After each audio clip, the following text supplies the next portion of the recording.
حضرت علی کے بارے میں اللہ کے نبی نے فرمایا من کنت مولاہ فعلی مولاہ، جس کا میں مولا ہوں علی اس کا مولا ہے۔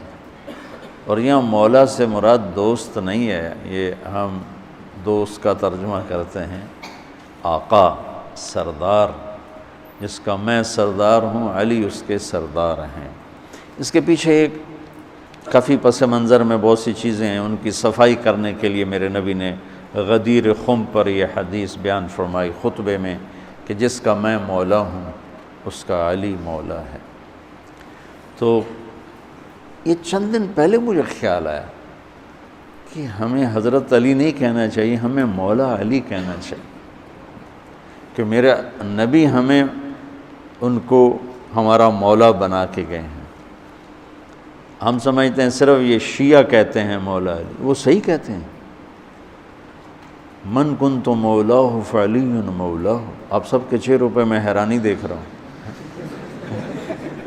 حالانکہ میں آپ کو صحیح حدیث پیش کر رہا ہوں، من کنت مولاہ فعلی مولاہ، جس کا میں مولا ہوں علی اس کا مولا ہے۔ تو میں اب حضرت علی نہیں کہتا، میں کہتا ہوں مولا علی، کہ ان کا حق ہے۔ جیسے ہر صحابی کی بعض خصوصیات ہیں جو دوسرے میں نہیں۔ آپ نے ابو بکر سب سے بڑی ہستی ہیں صحابہ میں، ان کو نہیں، آپ نے کہا کہ تو جنت میں میرے آگے آگے چلتا ہے۔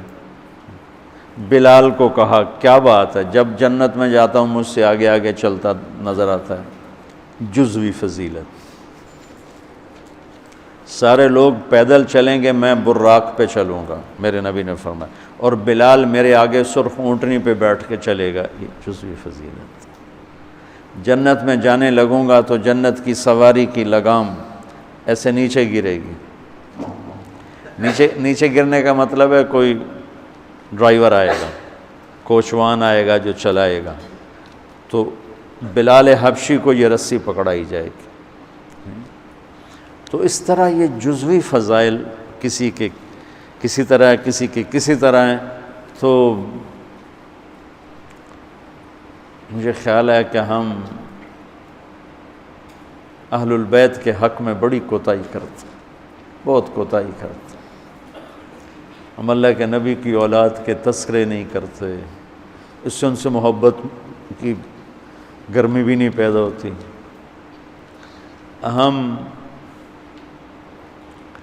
تم میری اولاد کی برائیاں میرے سامنے شروع کر دو تو تم مجھے اچھے لگو گے، اور میرے سامنے آ کر میری اولاد کی تم تعریف شروع کر دو، چاہے مجھے پتہ بھی ہو جھوٹی تعریف کرنا، تو بھی میرا دل خوش ہو جائے گا۔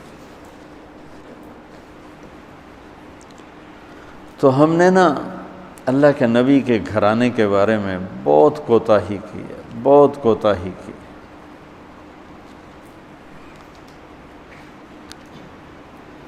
تو تم سنتے رہتے ہو، میرے ہر بیان میں اہل بیت کا تذکرہ ہوتا، اور یہ میرا ایمان ہے کہ یہ میری بخشش کا بہت بڑا وسیلہ ہے اگر اللہ کے ہاں قبول ہوگی۔ ریاکاری میں مردود ہو گیا تو وہ تو الگ بات ہے، اور جو اس کا ہر فیصلہ حق ہے، لیکن اگر میرے اللہ نے قبول فرمایا تو میرے بیانوں میں میری سب سے بڑی متاع میرے نبی کے گھر کا تذکرہ ہے۔ میں اس سے اندر کی محبت سے بھر کے کرتا ہوں،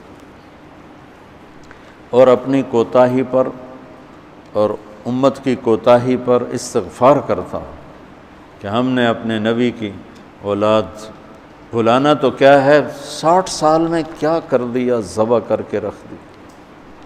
مجھے حیرت ہوتی ہے کہ نبی کا نواسہ ہو اور ادھر سارے نامراد سور قسم کے انسان ہوں، اور پھر ان کے پیچھے لگ کے نبی کے نواسے کو ذبح کر دیا جائے، کچھ سمجھ میں نہیں آتی۔ شاید اللہ ان کے عالی شان مقام طے کر چکا تھا۔